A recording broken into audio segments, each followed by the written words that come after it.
આ વર્ષે અથાણાનો ચટાકો કડવો લાગશે।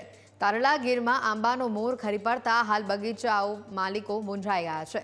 આંબામાં આવેલું મોટા ભાગનું ફ્લાવરિંગ ખરી જતા અથાણા માટેની કેરી દુર્લભ બની છે।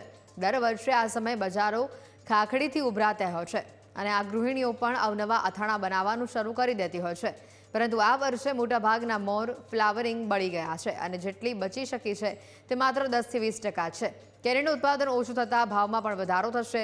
ઓછી આવક અને વધુ ભાવના કારણે ગૃહિણીઓ મુક્ત મને કેરીનું અથાણું નહીં બનાવી શકે અને કદાચ બનાવવા ઈચ્છશે તો પણ તેનો ભાવ વધુ ચૂકવવો પડશે।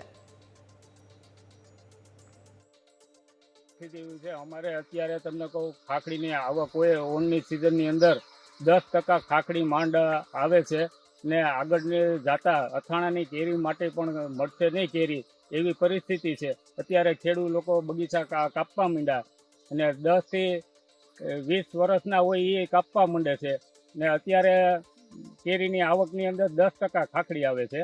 ખાખડીની આવક તો અમારે જો કે વહેલી છે 10-15 દિવસ, પણ ખાખડી છે જ નહીં। 10% ખાખડી છે, 90% ખાખડી ઓણ નથી। બાકી આ સિઝનની અંદર અમારે બોલેરા ગાડીઓ ભરાતા હોય, એની બદલે ગામ આખાની 50 થી 60 કિલો ખાખડી થાય છે ને અત્યારે ખાખડીની બજારે 40 થી 50-60 રૂપિયાની માર્કેટમાં વેચાય છે।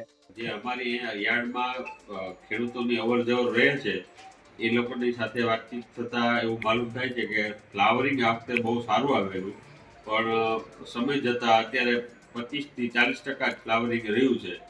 જે બાગ 2 કરોડમાં ઇજારો જવાની હતી 50 લાખમાં, એટલે લગભગ 33%માં ઇજારોમાં ગઈ છે। એટલે ખાખડી અને કાચી કેરી તો અત્યારે તો મોંઘી જ છે। એ દરમિયાન 29 થી 1 તારીખ માર્ચની વાવાઝોડાની આગાહી છે। જો એની બેડ ઇફેક્ટ આવે તો કેરી, ખાખડી અને પાકી કેરી પણ મોંઘી થાય એવી પૂરેપૂરી શક્યતા છે।